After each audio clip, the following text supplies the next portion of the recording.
I hope I don't need to remind you that here in the Ed Sullivan Theater, I am the law. Mostly because there's no federal government right now, so somebody's got to be the law, and I guess it's me. Right now. We're seeing right now what the Trump agenda portends for New Yorkers. This is a man who ran a presidential campaign on the premise of cheaper groceries that is now trying to cut SNAP benefits to make it even harder to afford those same groceries. And we have to protect the New Yorkers with the least from the attacks from the man with the most power in this. Stephen Colbert and Zohran Mamdani didn't just roast Trump, turned his entire political story into a masterclass in accidental comedy, a clever late-night mischief. Mamdani is poetic kind of fury that cuts deep but still makes you laugh. Together, they treat Trump like a blooper reel trying to pass as a serious documentary. It's this perfect mix of sharp disbelief to guys peeling back the layers of the world's loudest myth with surgical laughter. Trump always wanted to be remembered as headline, but thanks to them, he's ended up as its punchline in chief. Happy Donald Trump, your fascist takeover of our city has pushed Americans to do the unthinkable, not finish a sandwich. Never thought I'd live to see the day. Before the incident, the alleged lunch felon, a man named Sean Dunn, was seen leaving a sub. We will put an end to the culture of corruption that has allowed billionaires like Trump to evade taxation and exploit tax breaks. Stephen Colbert kicks off the roast with this razor-sharp precision, kind of humor that doesn't just slice, it seals the wound right after. Trump, still clinging to the spotlight like it's the last lifeboat on a sinking reality show. I help but marvel at how the guy managed to turn the presidency into the most chaotic open McNight the world's ever seen. Yesterday, at a breakfast for Republican senators, Trump tried to downplay the electoral spanking. Last night, it was, not expected to be a victory. It was very Democrat areas, but I don't think it was good for Republicans. I don't think it was good. I'm not sure it was good for anybody. But we had an interesting evening, and we learned a lot. Yeah. That sounds like what you'd say after a Tinder date where someone had to go to the hospital. Trump still walks around calling himself the hero of a story that ended seasons ago, drifting through the reruns and pretending each one's a brand new episode. Help but say it straight. This is performance art by accident. Every meltdown, every so-called historic moment is just another episode in the never-ending saga of what happens when ego decides to run the world. What we would do in running the city is first to actually take this administration to court and to do so immediately as opposed to being pressured into it. We would follow the example that we've seen across this country where you have Democratic leaders like Mayor Michelle Wu who respond to these kinds of pronouncements with the answers that they deserve. When the president said that he was going to take away World Cup hosting responsibilities from Boston. Colbert steps in as the calm, intellectual counterweight to Mamdani's sharp criticism, breaking down Trump's empire of exaggeration with surgical precision. Punchlines, the facts do the cover him. After all, the promise to drain the swamp didn't just fail. He ended up hosting it, alligators and disasters included.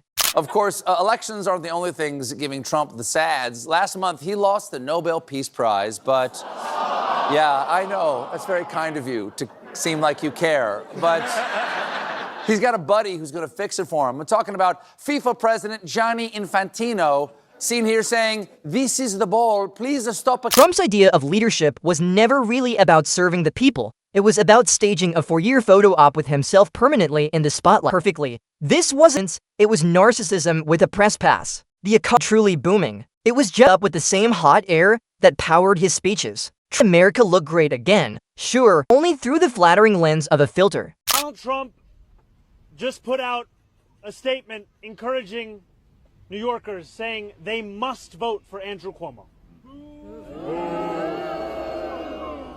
We know and have known for months that Donald Trump would favor Andrew Cuomo as the mayor.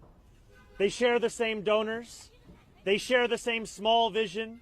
They share... Colbert jumps back in, half amused, half amazed, at how Trump still swears he's undefeated after losing elections and lawsuits faster than a bad infomercial product recall. He can con in modern history, convincing millions that denial is power and delusion is strategy. Trump doesn't lose. Brand's failure doesn't lie. It's reality. Sold himself as a success, but ended up as a monument to misunderstanding. And somehow, still out there performing encore after encore for an audience mostly watching for the nostalgia. Don deeper, saying Trump's America isn't a movement, it's art, built on symbolism and selective memory. Every story of Trump's bravery to fight back, even when he's just battling reality itself. Mamdani calls it the weapon where grievance becomes gospel and follower not led but narrated into submission. They're told they're part of a revolution when real extras in an endless show. Colbert can only grin at the absurdity, like he's describing a plot twist no writer could ever get away with. Trump's rise was pure reality TV logic, late-night comedy setup. Take a man allergic to accountability, hand him a and watch the chaos unfold. The result? For years of headlines that sounded like reject as Colbert, Trump didn't drain the swamp. He built a luxury golf resort and started charge mission. Last night, Democrats swept the first major elections of Trump's second term. That's right. There it is. Yes, today, Democrats are walking around with a spring in their step like a divorced mom in her 40s whose new haircut just got her carded at 2 different... Every promise Trump made came with a catch. Every deal had a loophole, and every mistake came with a press release blaming someone else. It was interpretive finger-pointing. Mamdani traces the absurd to its political roots, pointing out that Trump's movement feeds on nostalgia for a past that never really existed. His promise to restore greatness progress. It was about comfort, convincing people that was order as long as it wore a patriotic flag. This wasn't a campaign, it was a party where truth never the dress code. Trump didn't rewrite the rules. He resigns. Colbert doubles, saying Trump's relationship with reality is like a bad marriage, full of drama, zero growth, and somehow he thinks he's the victim. He talks about his enemies like an old rock star on a comeback tour instead of hits. Colbert laughs, saying Trump doesn't even campaign anymore. Like it's his greatest hit. And the wild part is, people are still buying the deluxe edition. Mamdani then cuts deeper, saying Trump's so-called genius wasn't in what he destroyed: institutions, norms, trust, all sacrificed on the altar of ego. He turned the White House into a revolving door for loyalists and lawyers and called it a scandal became a test of faith instead of accountability. Mamdani sums it up perfectly: of an unsinkable ship, insisting it can't go as the water keeps pouring in. So hear me, President Trump, when I say this. To get to any of us, you will have to get through all of us. After all, if anyone can show a nation betrayed by Donald Trump how to defeat him, it is the city that gave rise to him.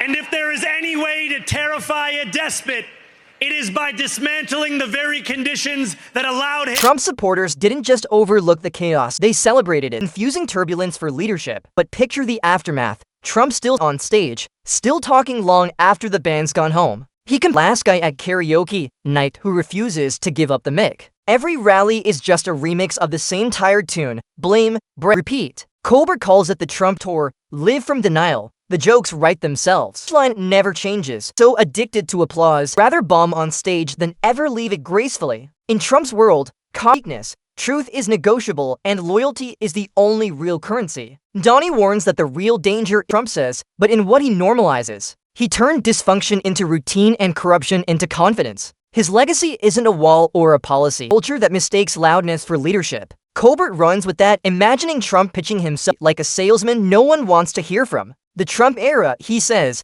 isn't a political chapter. This series critics won't renew. Every episode starts with scandal and ends with him over it. He's the only man who could turn impeachment into a marketing. Colbert nails it perfectly. It was the first presidency crack, unintentionally provided by a world watching in disbelief. Trump tried his damnedest to beat our new mayor, so Mamdani had a special message for him. So Donald Trump, since I know you're watching, I have 4 words for you. Your ballroom's gonna suck. Mamdani jumps in with that sharp, sobering humor of someone who sees both the comedy and the tragedy in it all. Trump managed to turn democracy into theater, where citizens stopped participating and started spectating. Every ratings boost, every controversy a new season. Trump weaponized attention itself, proving that in today's world, fame easily acts. Mamdani says that's the real, not the policies, but the precedent. America didn't president. It subscribed to a show it can't seem to cancel. Colbert nods, calling Trump the most persistent performer alive. Even when he delivers it with such confidence you almost admire the delusion. His speeches, Colbert says, are somewhere between a pep rally and stand-up gone off the rails. It's not governance, it's jazz, but with less rhythm and way more chaos. Then Donnie lands the truth that hits hardest. Trump's chaos was never random, it was the plan. Confusion was his strategy. The louder the noise, the easier it was to hide what was really happening behind the scenes. It was distraction as domination, theater as power. Donnie sums it up perfectly. Trump didn't just break the system, he retrained it to crave dysfunction until scandal felt normal and absurdity became the baseline. That's not leadership, that's conditioning. And yet in these final days, what was rumored, what was feared has become naked and unabashed. The MAGA movement's embrace of Andrew Cuomo is reflective of Donald Trump's understanding that this would be the best mayor for him. Not the best mayor for New York City, not the best mayor for New Yorkers, but the best mayor for Donald. Colbert laughs, saying Trump might be the only man in history capable of failing upward in every mistake somehow becomes proof of how authentic he is, and every controversy gets spun as calls it the miracle of marketing, a man so allergic to accountability that he's turned his failures into brand identity. He's like the world's worst magician, constantly trying to make the truth disappear but never quite pulling off the trick. Yet, somehow, he still takes a bow after every act, convinced the applause is real, even when it's just an echo. He's a reflection of what America too often rewards: confidence over competence, personality over policy. Donnie adds that Trump proves how politics without integrity turns into performance without meaning. The stage lights might dim, but the consequences never do. Colbert closes with that trademark sting, that smirk that feels like a final verdict. Trump wanted to be remembered as a hero, but history will remember him as a headline. His name won't be carved in marble, it'll live in punchlines about ego gone rogue. And that, Colbert says, is poetic justice. A man who lived for applause now survives as a joke that never ends. Every late-night show, every political monologue, every meme guarantees his immortality, just not the kind he was hoping for. Trump met with Japan's prime minister, and they walked through an elaborate ceremony. There's Trump with the prime minister. He stops to salute the American flag. Then she goes, "Hey, look at our flag." And he goes, "Nah, not really my type. Bye." And off he shambles into the distance. It's like taking Grandpa to the mall. Oh no, where'd he go? Where'd he go? Oh no, no, oh my God, he's in Victoria's Secret. Pop, pop. Donnie wraps it all up with quiet irony, painting a picture of Trump decades from now, still trying to rewrite his own story, still insisting the world just didn't understand his greatness. And maybe, Donnie says, that's the real tragedy, confusing fame with legacy, thinking being remembered is the same as being understood. Trump will absolutely be remembered, but not for what he built, only for what he broke. History won't erase him. It'll use him as a cautionary label for future generations, a case study in what happens when power and performance become indistinguishable. Colbert looks at that imagined legacy and smiles, because in the end, comedy didn't destroy Trump, it immortalized him. Every joke, every roast, every takedown made sure that long after the rallies fade and the headlines move on, Trump's legend lives exactly as it should, carved into the world's collective memory as punchlines no one can forget. And Donnie nails the final thought. The true irony of Trump's story is that it was never political at all. It was pure theater. This is not the first time that President Trump is going to comment on myself. I will work with the Trump administration when it is to the benefit of New Yorkers. My approach will never be reflexive, whether in agreement or opposition, but if it comes at the expense of the New Yorkers that I'm running to serve, then no, I will not be working with the administration on harming the people that I look to represent. There are no kings in America, whether that's Donald Trump, Andrew Cuomo, or the Republican billionaires who fund both of their campaigns. Every campaign, every rally, every post, it was all just another act in the strangest one-man show the world's ever seen. The policies were props, the scandals were scenes, and the applause was the oxygen keeping it all alive. But the thing about theater is, no matter how bright the lights, they eventually dim. The crowd leaves, the music fades, and what's left is the echo of someone still performing long after the curtain's fallen.